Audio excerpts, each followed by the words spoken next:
Julius Street Flats is a heritage-listed group of 7 apartment blocks at 15 Julius Street, New Farm, City of Brisbane, Queensland, Australia. They were built from 1934 to early 1950s. The apartment blocks are called Ardrossan, Green Gables, Julius Lodge, formerly Nanmara, Syncarpia, Ainslie, Pine Lodge, formerly Aloha Court, and Evelyn Court. They were added to the Queensland Heritage Register on 4 August 1997. History: Julius Street Flats, consisting of 7 properties comprising Ardrossan, Green Gables, 5 Julius Street, Syncarpia, Ainslie, Pine Lodge, and Evelyn Court, are located fronting Julius Street, a short cul-de-sac off Moray Street, New Farm. 2 of the properties, Evelyn Court and Pine Lodge, have frontage to the Brisbane River. The 7 properties were constructed between 1934 and 1938 on a parcel of land subdivided in 1933 by Julius Rosenfeld, who had operated Rosenfeld's sawmill on the site from c. 1924. The land on which the properties are located was originally part of a larger parcel for which a deed of grant was issued to John McConnell in January 1845. Part of this land, Eastern Suburban Allotments 14 and 15, was later transferred to his brother David Cannon McConnell, 1818–1885. An early Queensland pastoralist who in 1841 had established Cressbrook in the Brisbane River Valley, the second run in the Moreton Bay district of New South Wales. In 1876, the land on which the Julius Street properties are located was transferred to William Henry Barker and Frederick Hamilton Hart, and a certificate of title was issued in February of that year. From June 1876 to December 1878, businessman James Campbell acquired subs 48, 49 and 50 of ESA 15 and sub 51 of ESA 15A.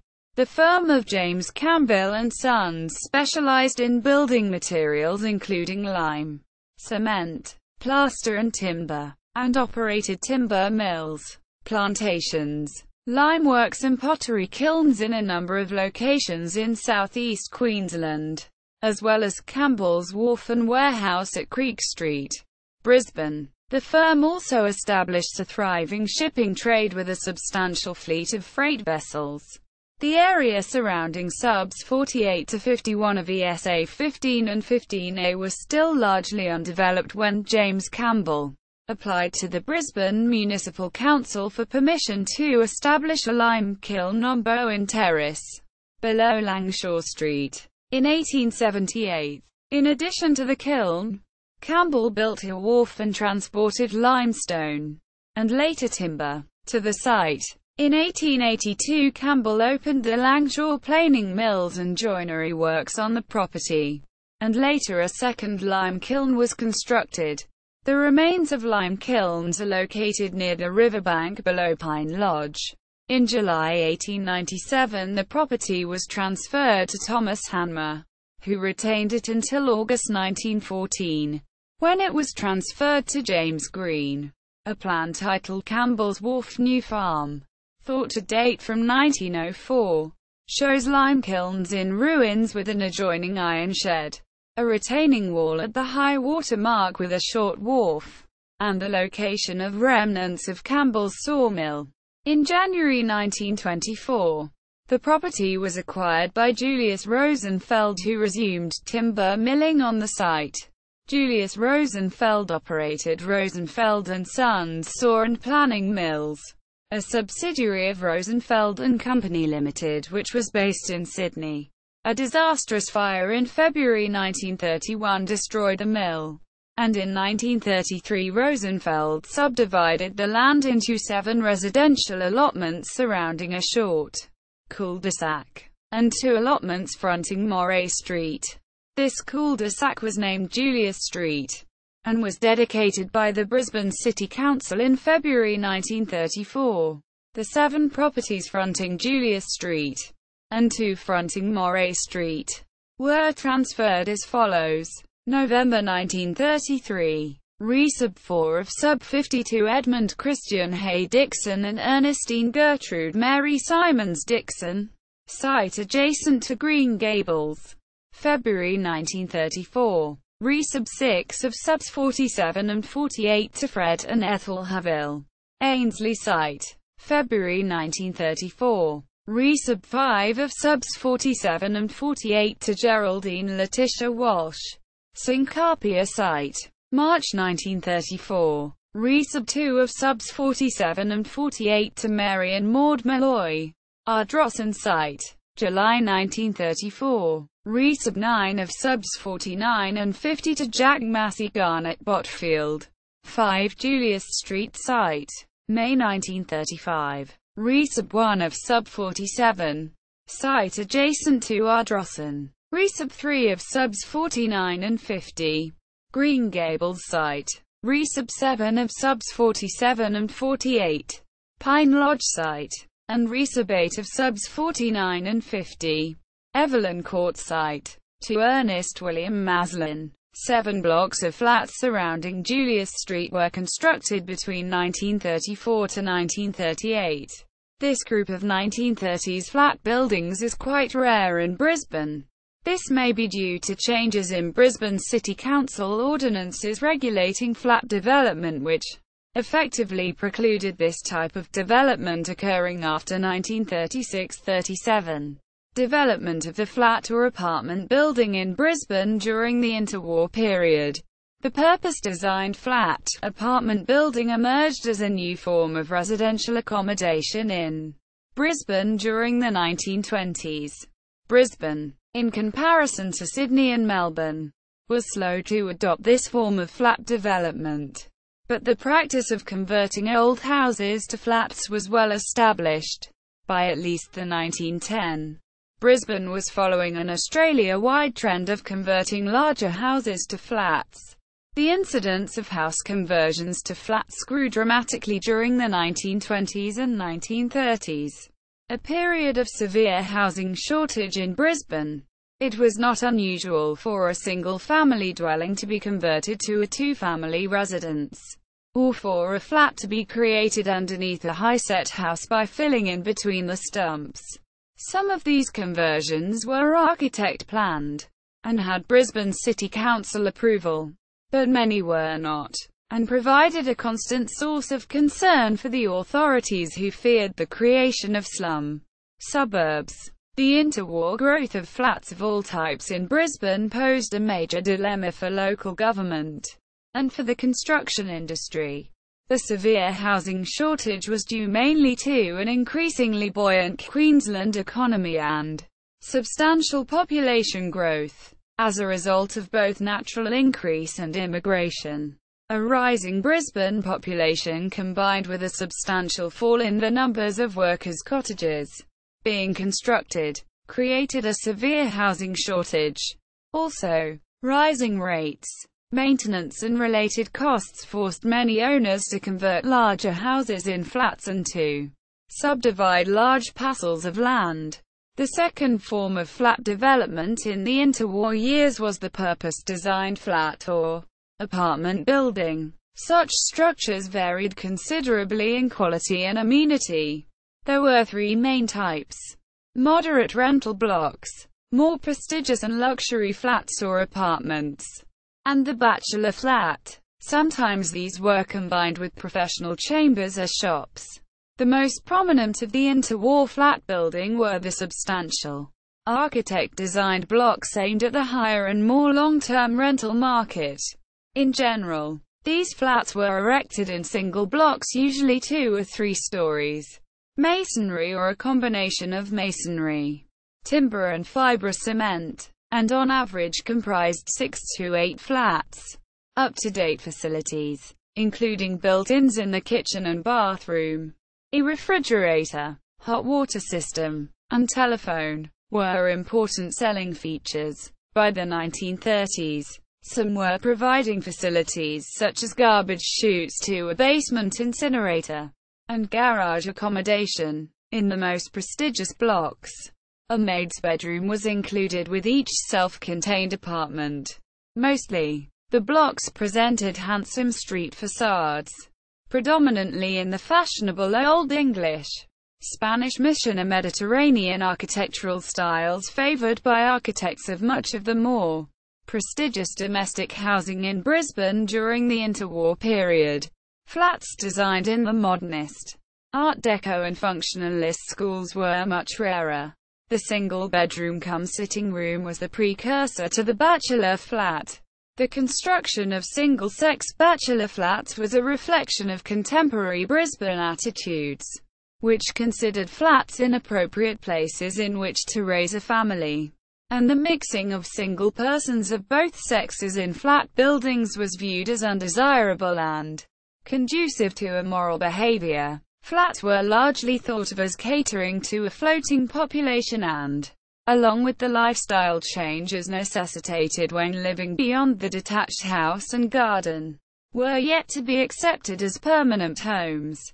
In August 1933, a contributor to the Architectural and Building Journal of Queensland envisaged Brisbane developing a district largely composed of flat dwellings, similar to Darlinghurst in Sydney or St Kilda in Melbourne, which many had thought unlikely. In September 1933, the Courier-Mail approached a prominent Brisbane architect to comment on the sudden boom in flat construction in Brisbane. A strong trend toward preferences for flat life over suburban housing was identified, the reduction in the size of the average family being considered an important contributing factor. Another rationale may have been economic reasons accounting for the popularity in flat buildings. Many working people found that the costs of land, finance, utilities etc. were too expensive and they were turning to rented accommodation in the new well-appointed flat and apartment buildings, which in turn created a strong environment for further investment in flat buildings. Few blocks of flats appear to have been constructed in Brisbane prior to the early to mid-1920s. Suburbs like New Farm were scarcely touched by flat development until the 1930s, when substantial numbers of new apartment buildings were constructed. The construction of flat buildings in Brisbane peaked in 1936-37. With a decline in 1938-39 partly due to the uncertain investment climate generated by threats of war in Europe, and partly due to the refusal of banking and financial institutions to lend on flat constructions. The upturn in flat construction in the mid-1930s echoed a strong improvement in the Brisbane building industry as a whole, which in 1935 had seen a 67.2% increase in expenditure. The most substantial growth was in the residential sector, with a boom in house building and phenomenal activity in flat construction, the number in 1935 exceeding the combined totals of the previous 2 years. In 1935, 121 flat projects including house conversions were approved by the BCC. Brisbane's housing shortage was acute, and flat buildings were filling a gap in the rental market. Housing shortages continued into 1937, with rents increasing 10% on the previous year. Surprisingly, flat construction declined around this period due to the stringency of finance for flat construction. Ownership laws also contributed to the type of flats which were constructed during the interwar period. In Brisbane, terrace houses were usually intended as rental investments rather than for resale, and the flat buildings of the 1920s and 1930s appear to have been constructed under similar laws. Relating to tenement buildings, strata title was not available in Queensland until 1965, with the introduction of the Building Units Titles Act.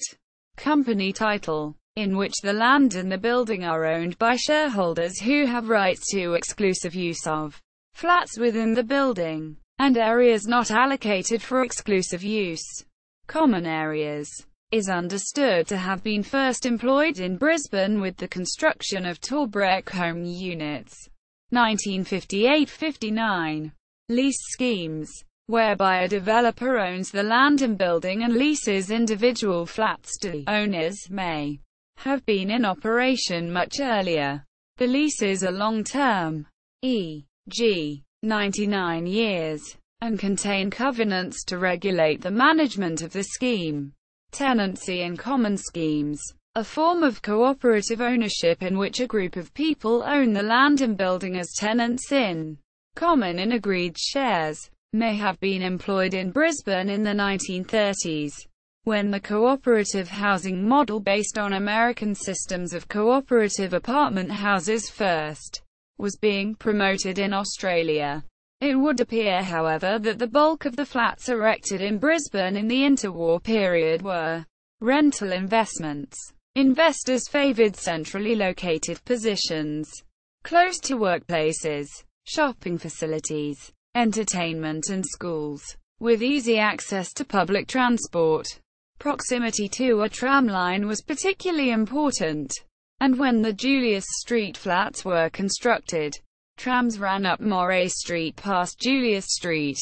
This led to a concentration of flat buildings around the principal tram lines running along Brunswick and Moray Streets in New Farm, Hamilton and Sandgate Roads in Hamilton, Ascot, and Clayfield area, Petrie Terrace, Leichhardt Street and St Paul's Terrace in Spring Hill, Grey, Vulture, Melbourne and Stanley Streets in South Brisbane, and Gladstone Road through to Dutton Park, Gregory Terrace, with access to tram lines within easy walking distance, and Wickham Terrace virtually in the central business district, were also favoured locations. Kangaroo Point, whilst devoid of a tramline, a railway was close to the CBD, which could be accessed by ferry.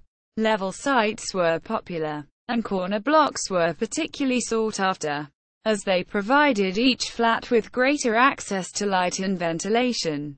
To some extent, flats were viewed as an unavoidable outcome of modern life, and a certain amount of government and industry quality control was enforced. The underlying fear amongst all groups was that indiscriminate and uncontrolled flat development would lead to the creation of city slums.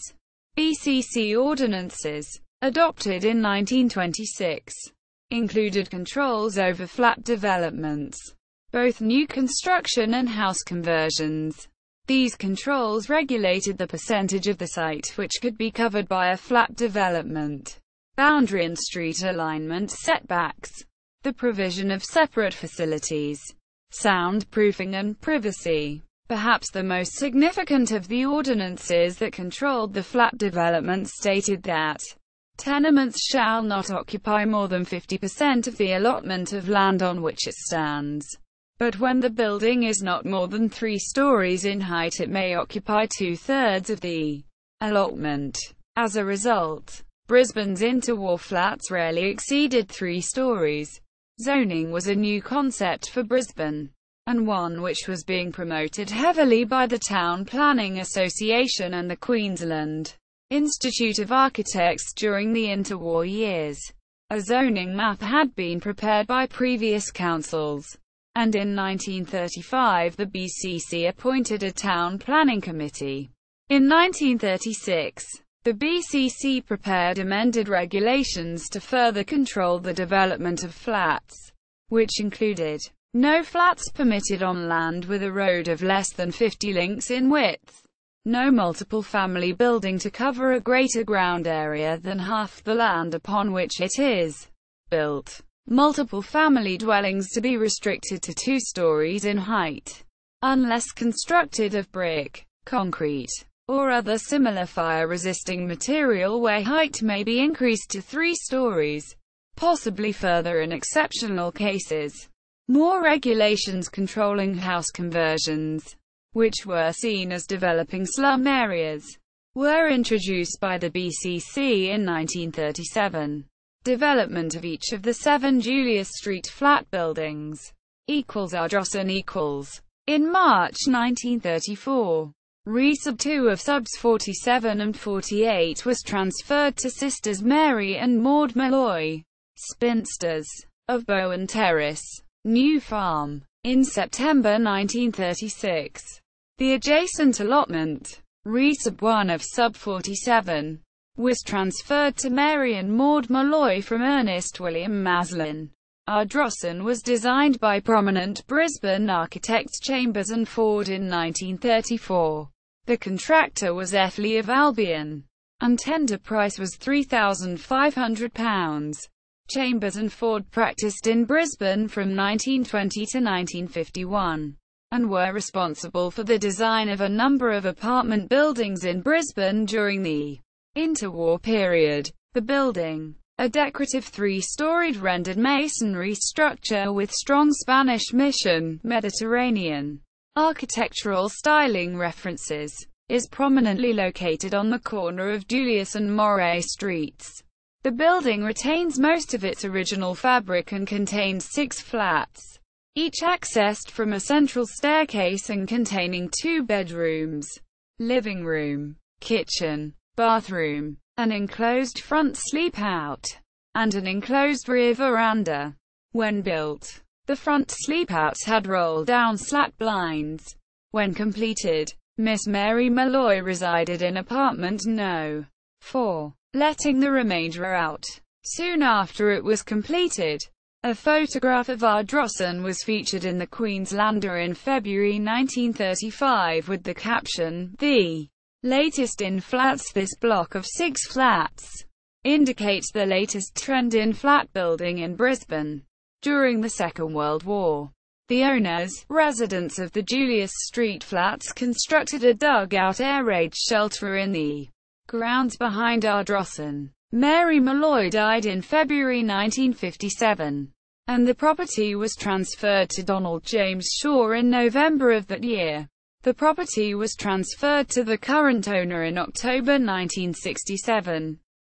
Green Gables in May 1935. Resub 3 of subs 49 and 50 was transferred to Ernest William Maslin. This land was then transferred to Charles Robinson of Kingaroy in July 1935. At this time, Maslin had acquired the sites for Evelyn Court. Resub 8 of subs 49 and 50. Pine Lodge. Resub 7 of subs 47 and 48, and the land adjacent to Ardrossan. Resub 1 of sub 47.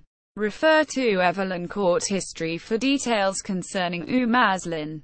It appears that Green Gables was constructed by Charles Robinson in 1935, but as yet no architect or contractor has been identified. It is possible that Robinson had a connection with Maslin, as at this time Maslin had been residing at his father's home at 16 Dublin Street, Clayfield, and a Charles Robinson is first listed in the Post Office directory as residing at 5 Dublin Street, Clayfield in 1934. Maslin then moved to Sandgate Road, Clayfield. The Maslin family were involved in building construction, and Robinson had purchased the site from Maslin in July 1935, and Green Gables was being tenanted by August 1935, though it is certain if it was actually completed by this date. This may suggest that the design of the building was in place at purchase, and that Maslin was involved in the construction. However, this connection has not been confirmed. The property was sold to Anastasia Weitmeyer in February 1936 for £4,750. Anastasia Weitmeyer, née Gorey, and her husband Christian Ernest owned the Gympie Hotel, Bundaberg, and moved to Brisbane c. 1936. Anastasia's parents had owned hotels, and she inherited various properties in areas such as Bundaberg, Maryborough, Gympie and Calbar. They lived for a few years at Infracoombe, Bonnie Avenue, Clayfield, before moving into flat No.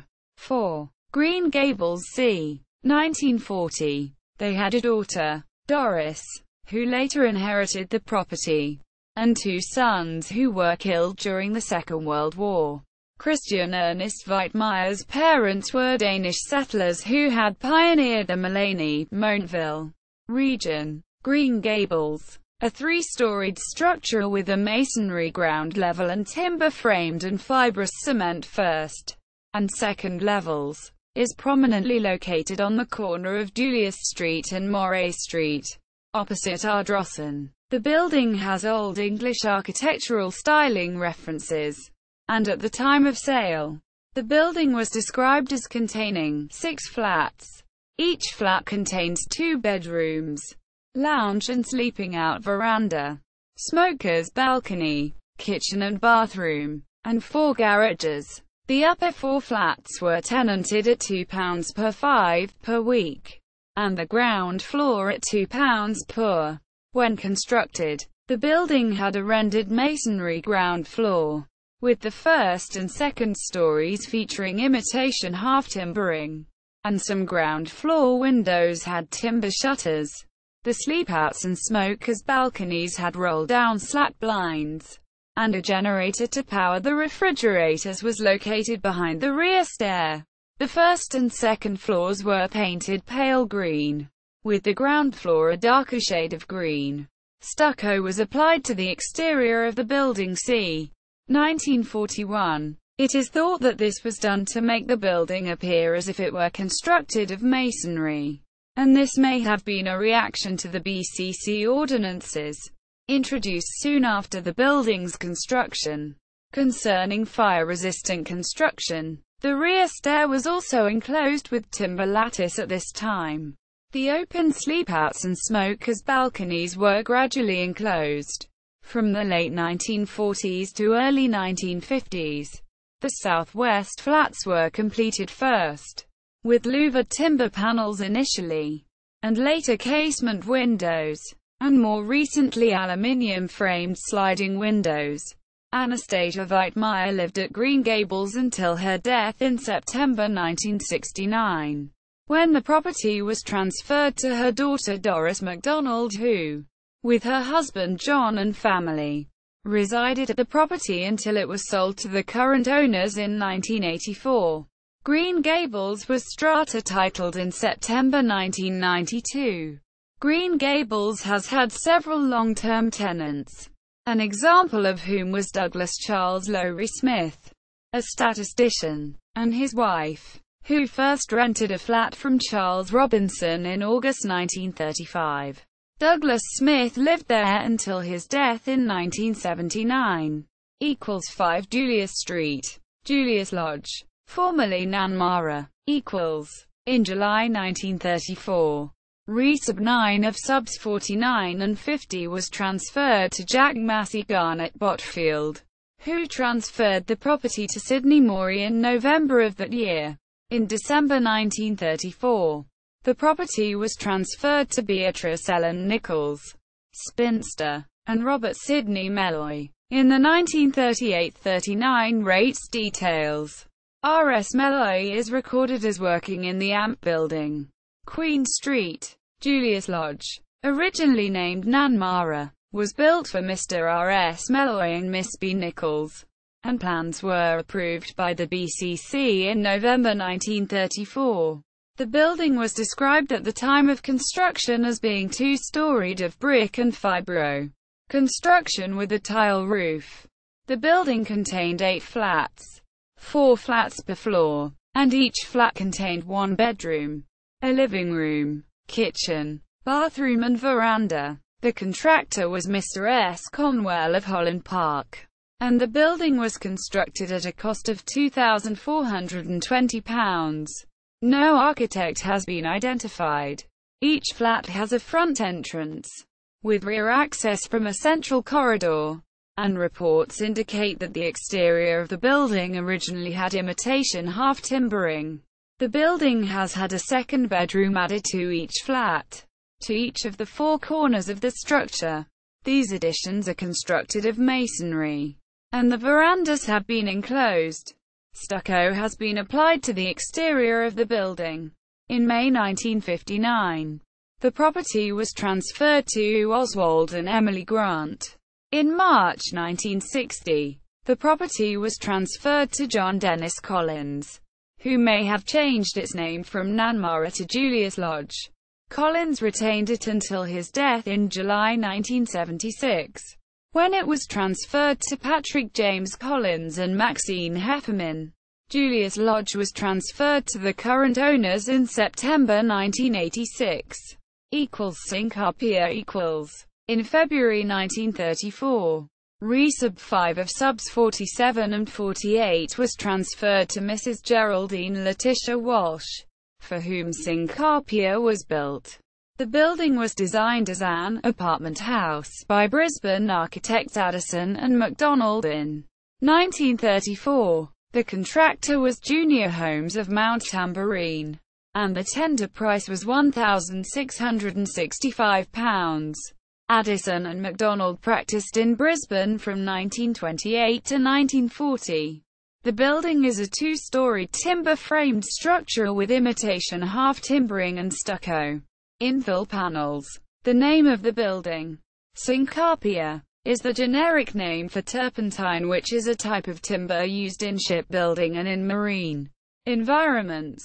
The name may have been chosen in connection to the site's former use as a sawmill.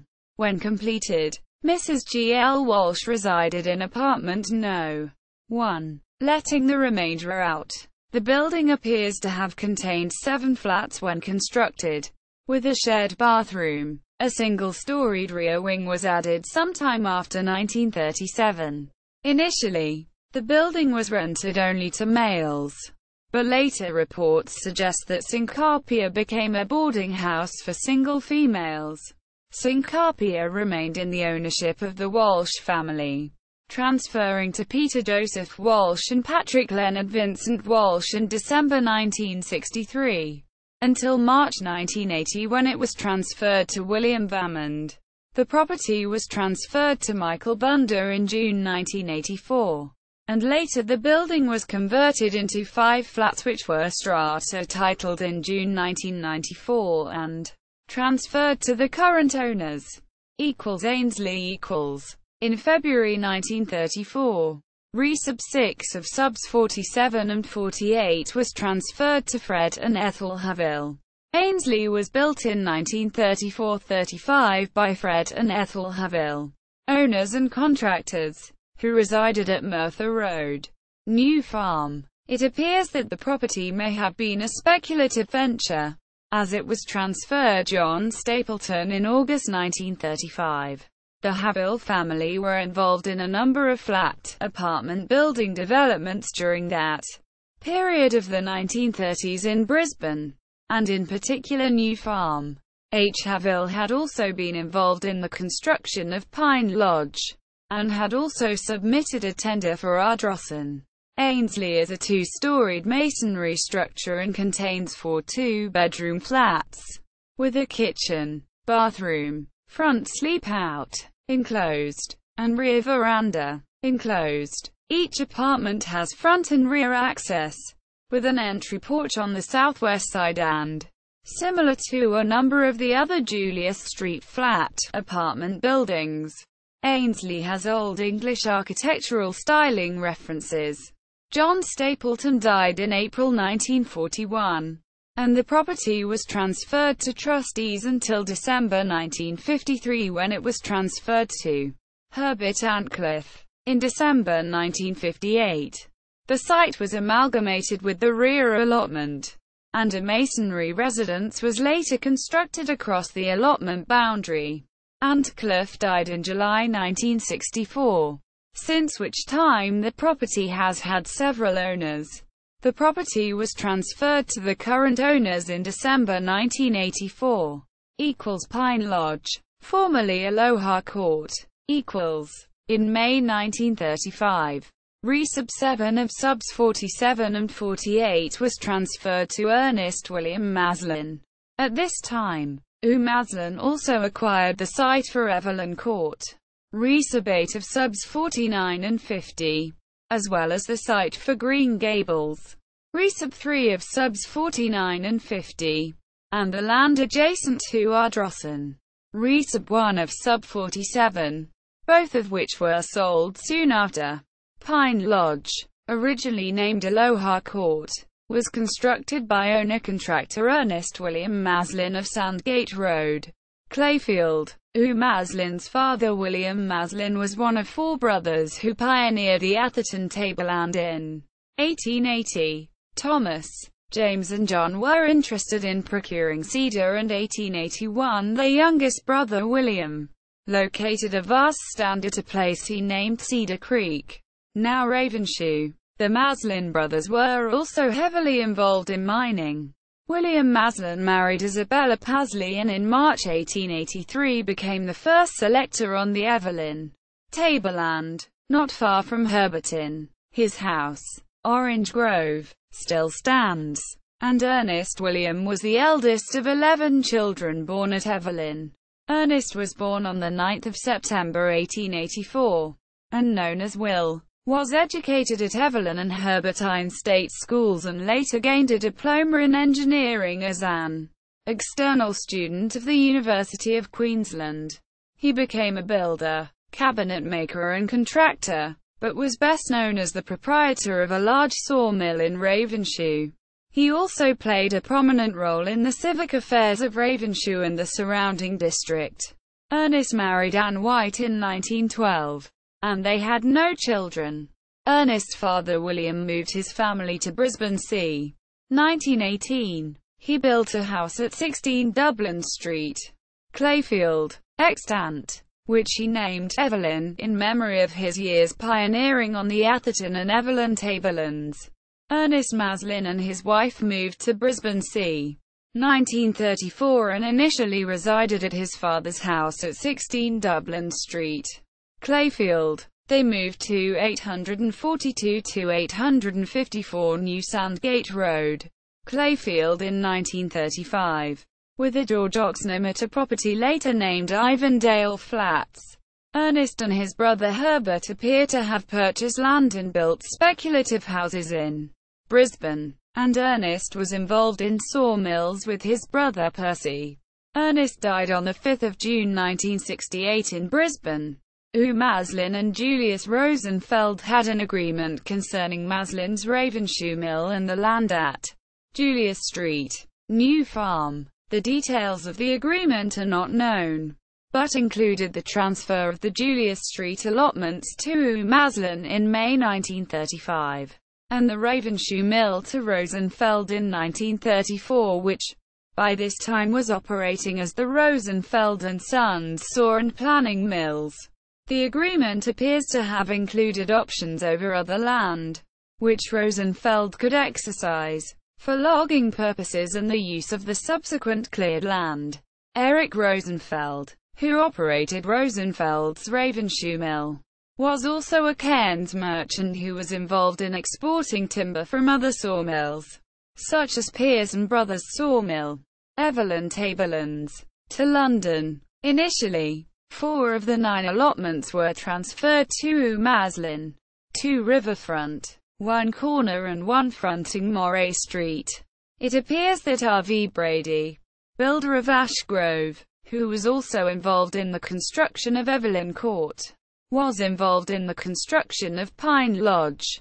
However, invoices indicate that Maslin paid for materials, subcontractors' wages and sundries. The building was constructed in 1935, and records indicate that the total cost of the building was £4,402. But in comparison to the relative costs of the other apartment buildings in Julius Street, this figure seems excessive. Pine Lodge shares the same floor plan as Evelyn Court adjacent, and it appears that both buildings were planned by June 1935 when both allotments were subdivided to allow for driveway access. No architect has been identified. However, R.V. Brady was the author of the plans for the adjacent Evelyn Court, which shares the same floor plan, and the Maslin family were involved in several building projects in Brisbane.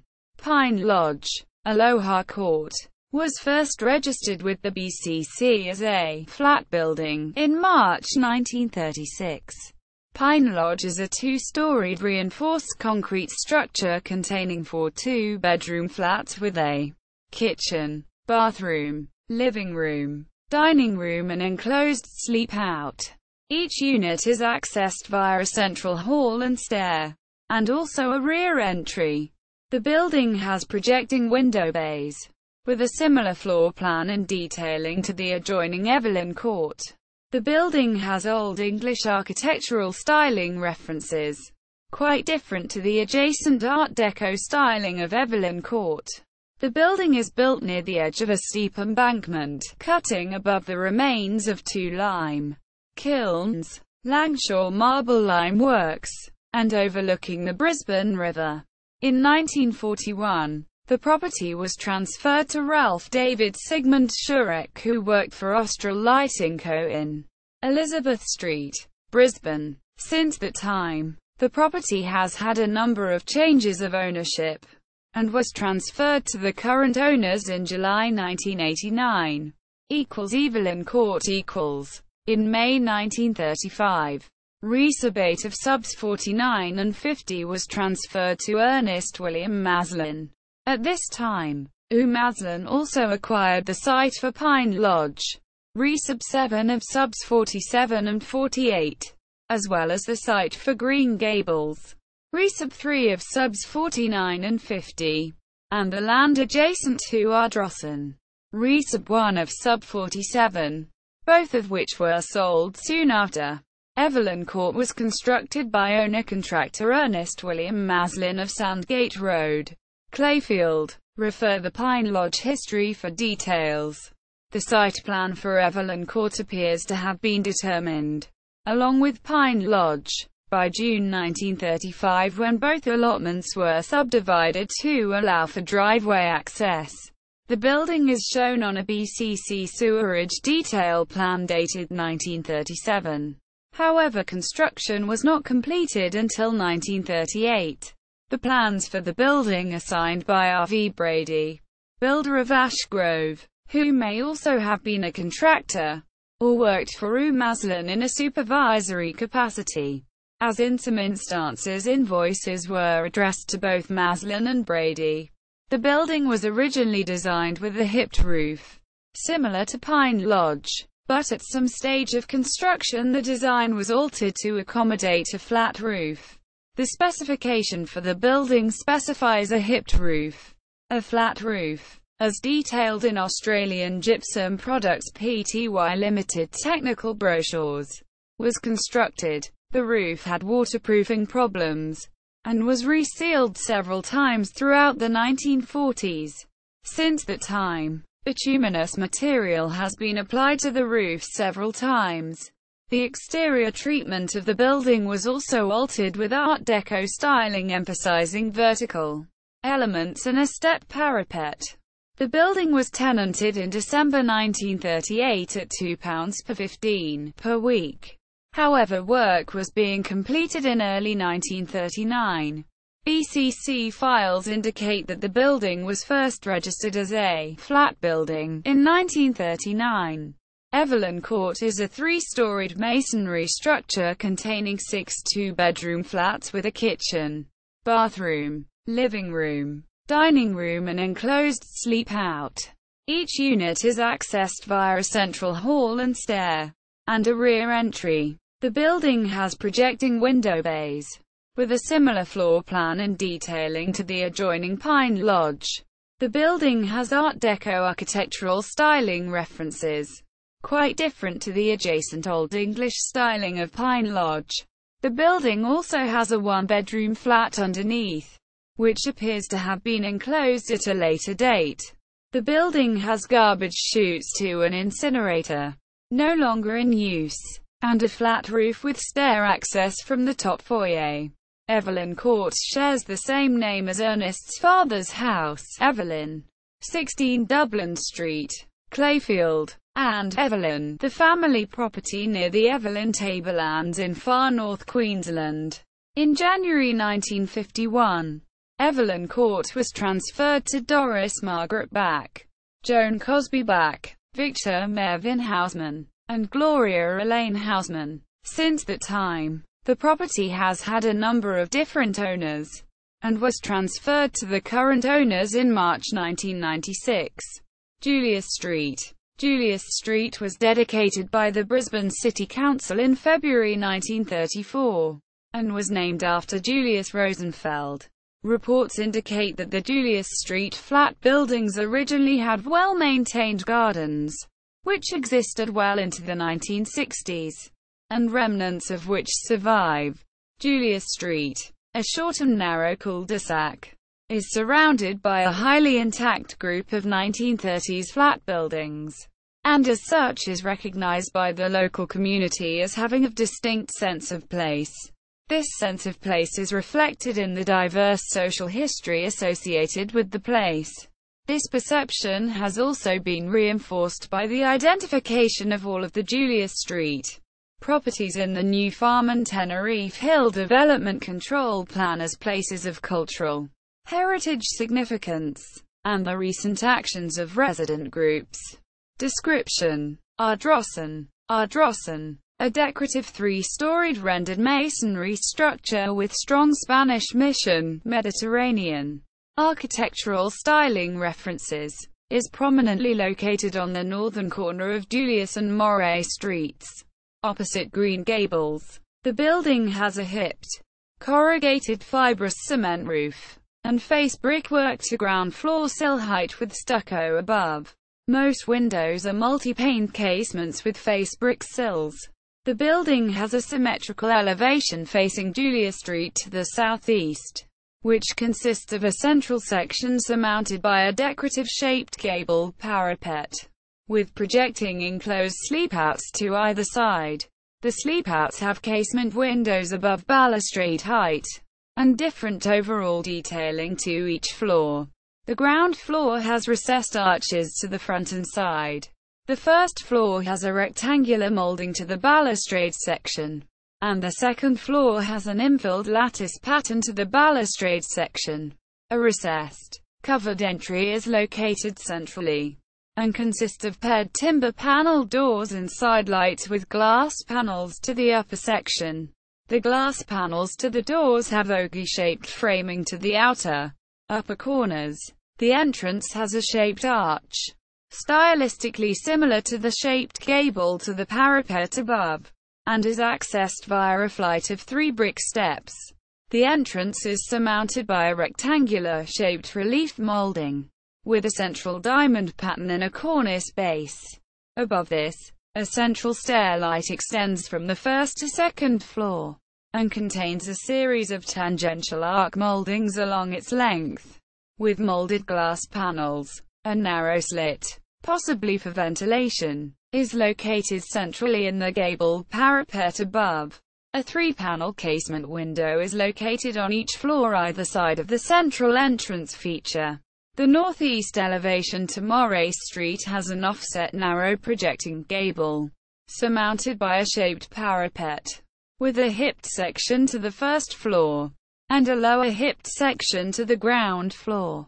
The ground floor, hipped section has paired arched casement windows, and the second floor hipped section has a narrow casement window to both floors. The southwest and northwest elevations have corrugated fibrous cement sunhoods to bedroom windows. The rear verandas are enclosed with casement windows above fibrous cement sheeted balustrades. A metal stair is located centrally at the rear accessing back landings. The building contains 2 flats per floor, each accessed from a central internal staircase at the front, and an external staircase and back landing at the rear. Each flat contains 2 bedrooms, a living room, kitchen, bathroom, an enclosed front sleepout, and an enclosed rear veranda. The entrance staircase is constructed of varnished timber with slim balusters and square newel posts. The timber entrance doors and side lights are also varnished, as are paneled timber front doors to each flat. Stairs and landing are also of timber. The stairlight extends from the first to the second floor. Walls are rendered masonry, and ceilings have plaster moldings. Each flat has decorative plaster ceilings to most rooms, and multi-paned French doors open from the main bedroom to the enclosed sleepout.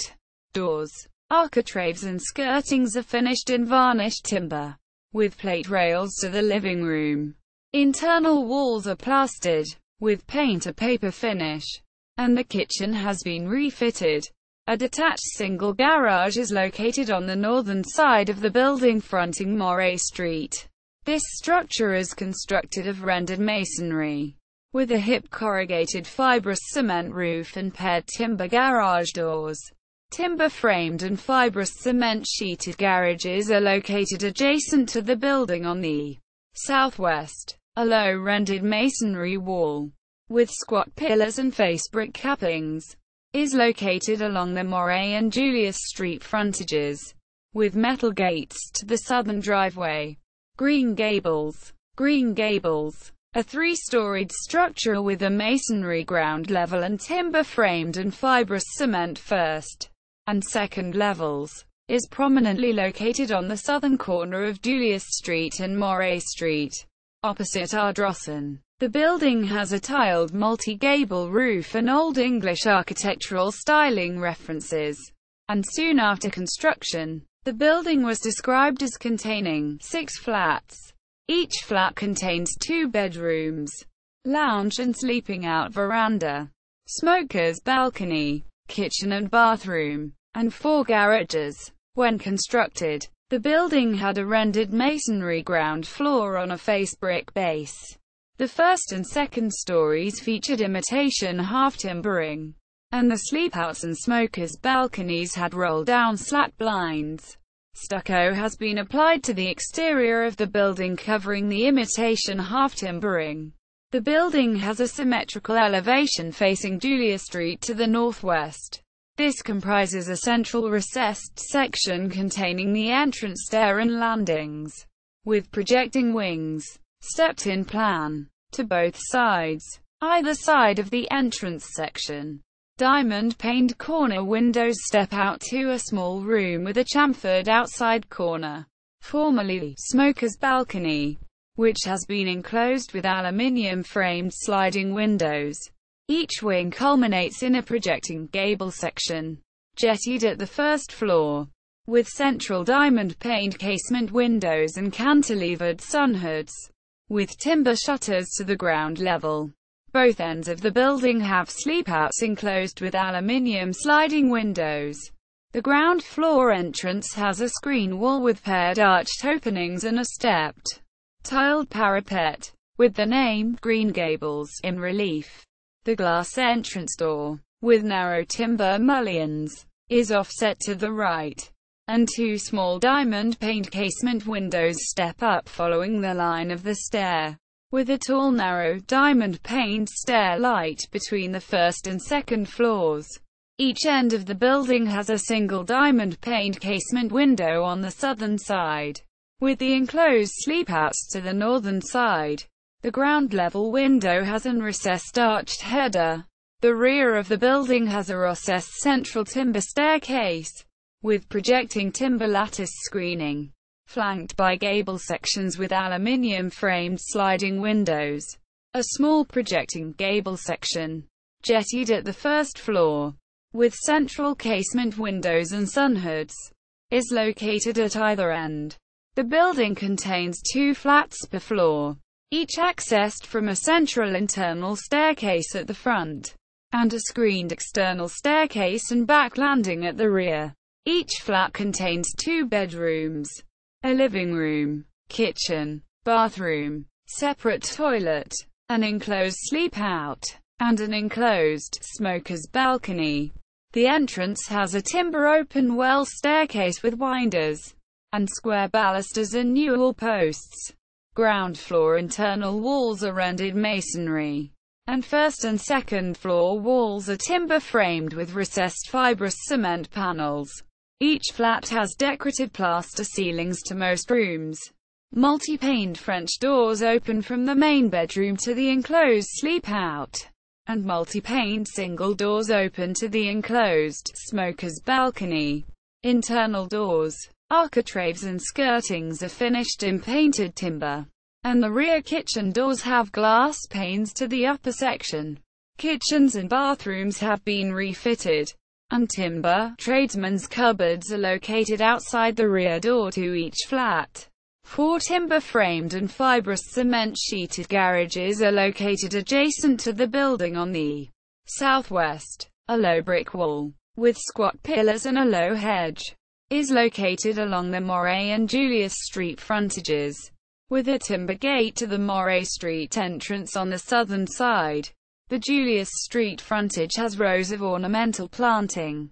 5 Julius Street, Lot 9 on RP 50498. The existing structures on this site are not included in the heritage listing for the Julius Street Flats. Syncarpia. Syncarpia, a 2-storied structure finished in imitation half-timbering, has a tiled-hipped roof and concrete stumps. The building, located between Green Gables and Ainslie, has Old English architectural styling references, and fronts Julius Street to the southeast. The building has a symmetrical elevation to Julius Street, with a recessed central section comprising a ground-floor veranda, and multi-paned casement windows with tiled-hipped window hoods to the first floor.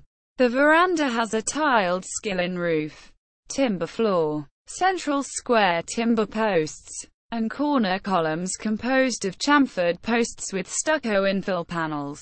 The multi-paned glass entrance door is located centrally, and is accessed via timber steps to the veranda. The name Syncarpia is painted on the fascia above the entrance steps. Timber screens divide off either end of the veranda for the private use of the adjoining flats. These have multi-paned French doors opening onto the veranda. The southeast and northeast elevations have rough cast stucco finish to the imitation half-timbering, whereas the other elevations have a flat painted finish. The central section is flanked by projecting end sections with central multi-paned casement windows, with tiled hipped window hoods, surmounting feature panels of diagonal half-timbering. The side elevations have multi-paned casement windows, with sun hoods on the southwest side. A single-storied wing, which has been added to the rear of the building to the northwest, has a tiled gable roof, concrete stumps, multi-paned casement windows, and glass louvered panels which enclose what appears to have been an open side veranda. The northwest rear elevation has multi-paned casement windows with window hoods, and a metal-framed stair to a first-floor landing. When constructed, the building appears to have contained 7 flats with a shared bathroom. It currently contains 5 self-contained flats, 2 ground floor and 3 first-floor flats containing 1, 2 and 3 bedrooms. Access is via a central ground floor hallway to an internal quarter turn stair with winders. The stair has a timber balustrade to the first floor, and internal walls are mostly timber framed with fibrous cement sheeting. Some rooms have decorative plaster ceilings, and kitchens and bathrooms have been refitted. A garden area, with some established trees, is located to the north of the building, and a carport and shed are located to the northwest adjoining the rear boundary. The Julius Street frontage has a timber paling fence on a brick base enclosing 2 front garden areas, containing large palm trees, separated by a central entrance pathway. Ainslie. Ainslie is a 2-storied masonry structure with a tiled-hipped roof with projecting gables to the southwest. The building has Old English architectural styling references, and is located between Syncarpia and Pine Lodge fronting Julius Street to the southeast. The building has stretcher bond face brickwork, with regularly spaced darker bricks giving a patterned finish, and expressed coursing at sill height. The building has a symmetrical entrance elevation facing southwest, which consists of a central section with a ground floor veranda, with projecting enclosed sleepouts to either side. The sleepouts have leaded, diamond-paned casement windows, and are surmounted by a gable with stucco infill. The veranda has a tiled skillet roof supported by short, paired timber posts on brick piers. and a timber balustrade with crossed central balusters, and a curved timber valance. The veranda also has a concrete floor on a brick base, with a quarter-turn stair at either end with a low brick balustrade with a curved parapet. 4 central entrance doors, accessing each of the flats, open off the veranda, and are flanked by leaded, diamond-paned casement windows with face brick to sill height and stucco above. The first floor has stucco finish, and centrally positioned paired, arched, diamond-paned windows above a basket-weave pattern feature brickwork panel. Either end of the building has multi-paned casement windows, with tiled window hoods to the ground level. The northwest end has a basement laundry, and an awning linking an adjacent single-storied brick residence to the northwest.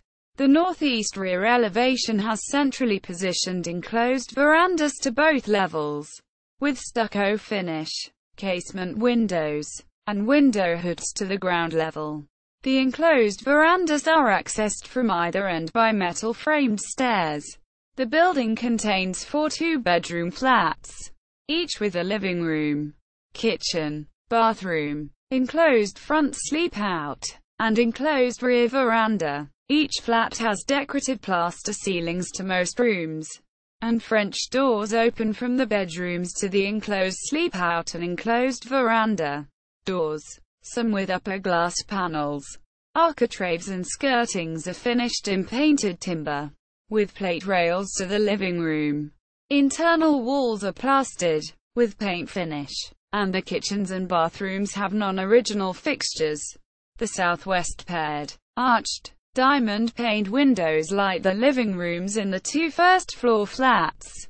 Skillen-roofed carports are located to the north of the building at the rear of the site. Pine Lodge, a 2-storied rendered reinforced concrete structure with a tiled multi-gable roof, is located between Ainslie and Evelyn Court, fronting Julius Street to the east and overlooking the Brisbane River to the west. The building has Old English architectural styling references, quite different from the adjacent Art Deco styling of Evelyn Court, which shares a very similar floor plan and similar details. The riverfront part of the site contains the remains of lime kilns, Langshaw Marble Lime Works, which are located below a steep embankment to the west of Pine Lodge. The symmetrical Julius Street elevation comprises 2 gable end sections flanking a lower central entry. The end sections have paired casement windows with concrete window hoods to both floors, and the gables have boarded ends. The entry court is recessed, with a central multi-paned French door with concrete nib and hood surround, flanked by leaded, diamond-paned sash windows. The first floor projects above the entry, possibly an enclosed veranda, and has a long leaded, diamond-paned casement window, and the name Pine Lodge in relief. The end elevations are gabled and stepped-in plan, culminating in a gable section with a central bay window to each floor. Each bay has leaded diamond-paned casement windows, with concrete brackets, nib and hood surrounds. Both elevations have a concrete quarter-turn stair with landing at the eastern end, with a porch at the landing level, leading to the rear doors of the upper flats. The porch has chamfered upper corners and a square concrete corner post, and the stair has a solid concrete balustrade. The northern end has a basement laundry, and the southern end has 2 basement garages, with a small terrace area above. The symmetrical western elevation consists of a recessed central entrance, with bay windows to either side, flanked by projecting enclosed sleep-outs.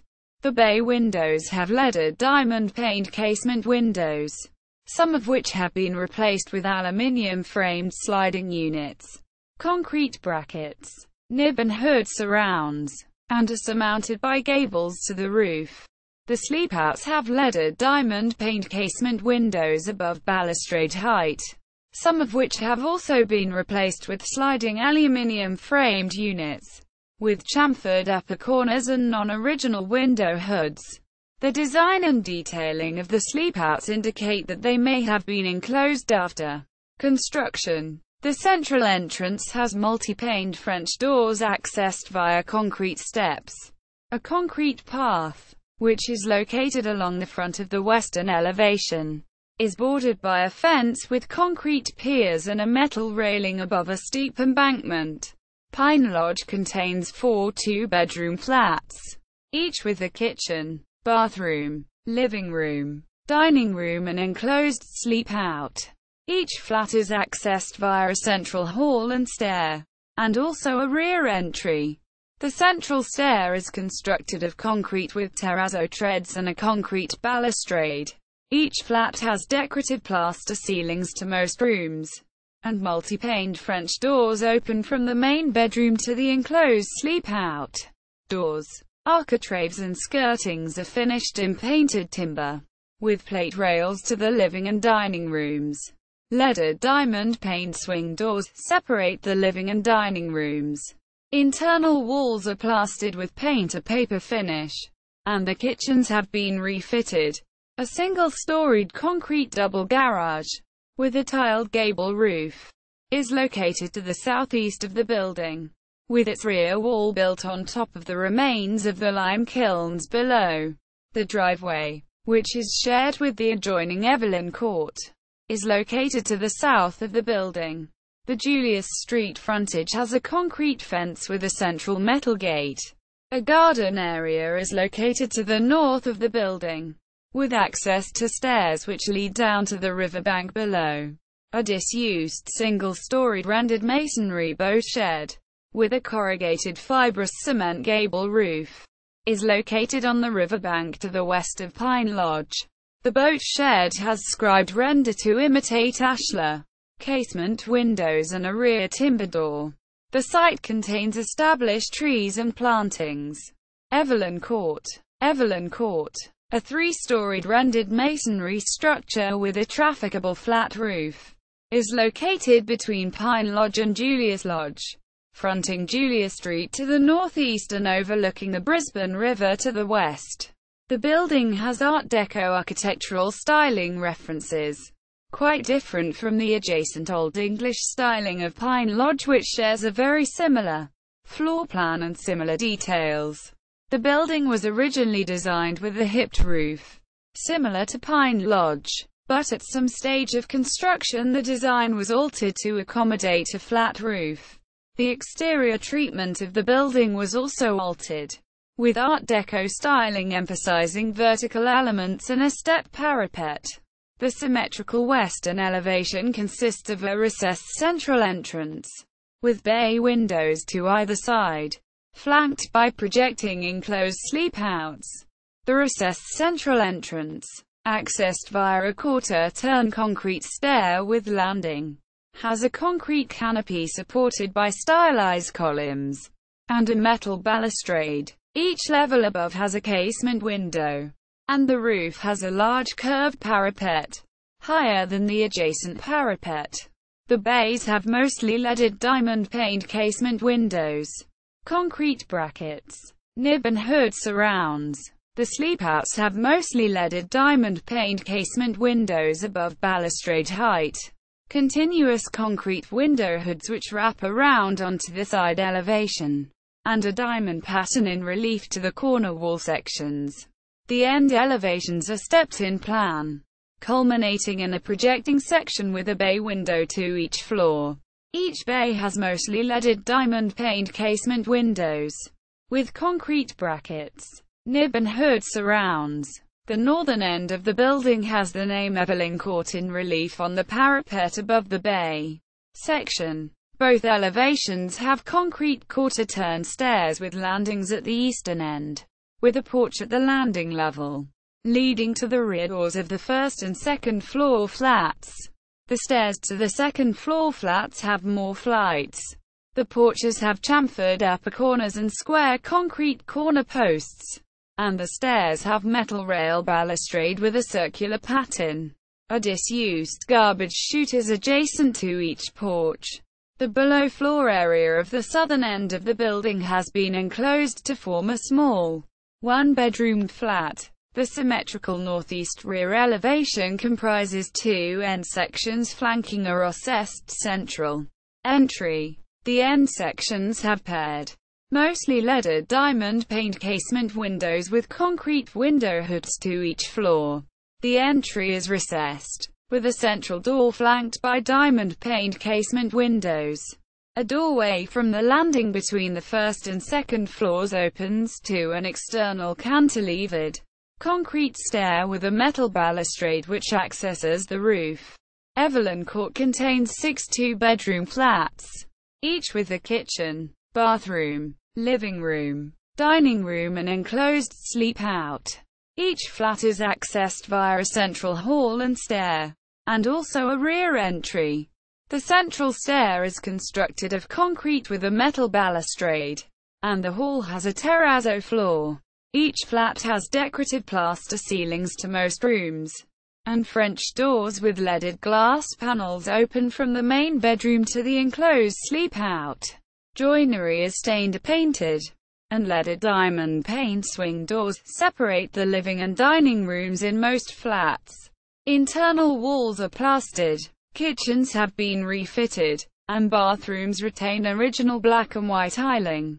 The roof has been covered in layers of bitumen in an attempt to correct waterproofing problems. A row of garages, located along the southern boundary of the site, is accessed via a concrete driveway along the western side of Evelyn Court. The riverbank contains some established trees and plantings. Julius Street, a short and narrow cul-de-sac, is surrounded by a highly intact group of 1930s flat buildings, and as such is recognized by the local community as a distinct place. Heritage listing. Julius Street Flats new farm was listed on the Queensland Heritage Register on 4 August 1997 having satisfied the following criteria. The place is important in demonstrating the evolution of pattern of Queensland's history. The Julius Street Flats, consisting of 7 properties comprising Ardrossan, Green Gables, 5 Julius Street, Syncarpia, Ainslie, Pine Lodge, and Evelyn Court, are located fronting Julius Street, a short cul-de-sac off Moray Street.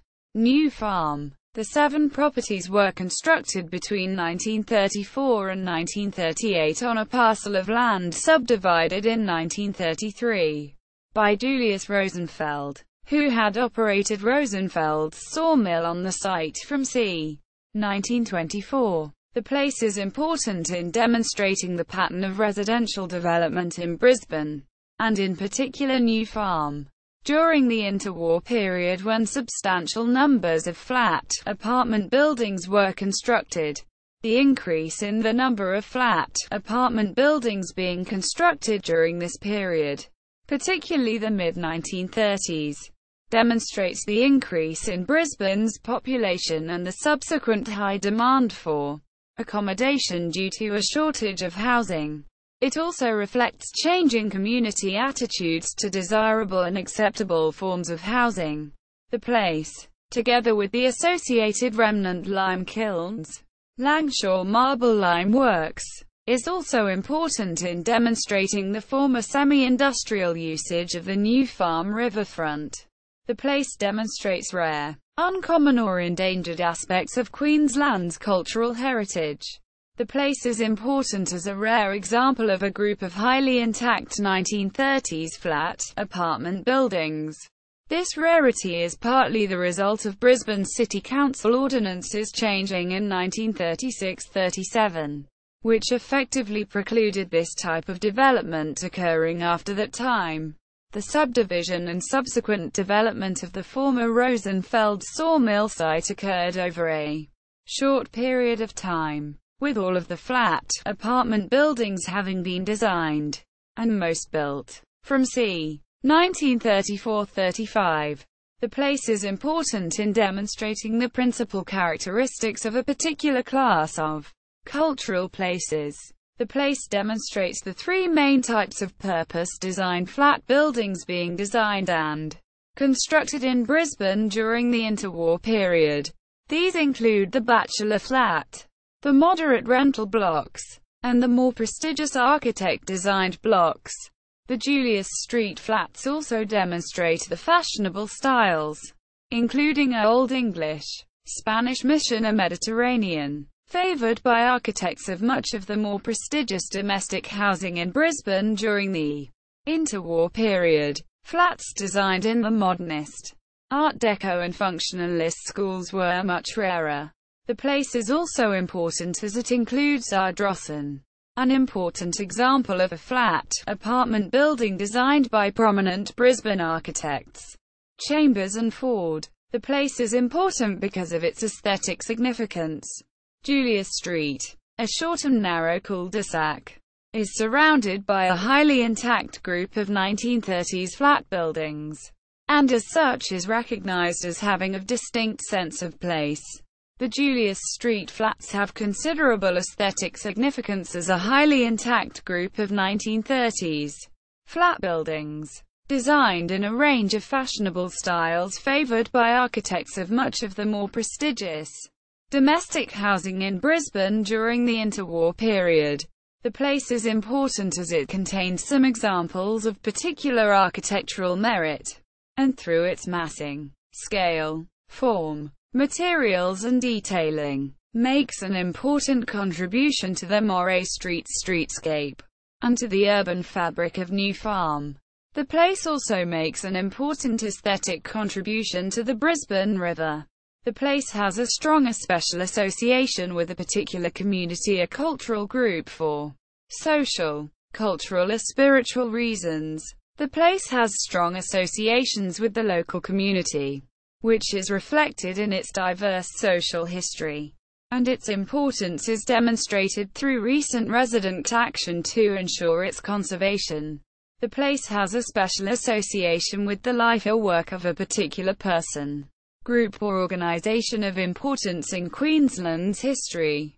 The place is important because, through its former use as a site for a sawmill, its subdivision and subsequent development, it has a special association with Julius Rosenfeld and Ernest Maslin, and their contribution to the timber milling industry in Queensland.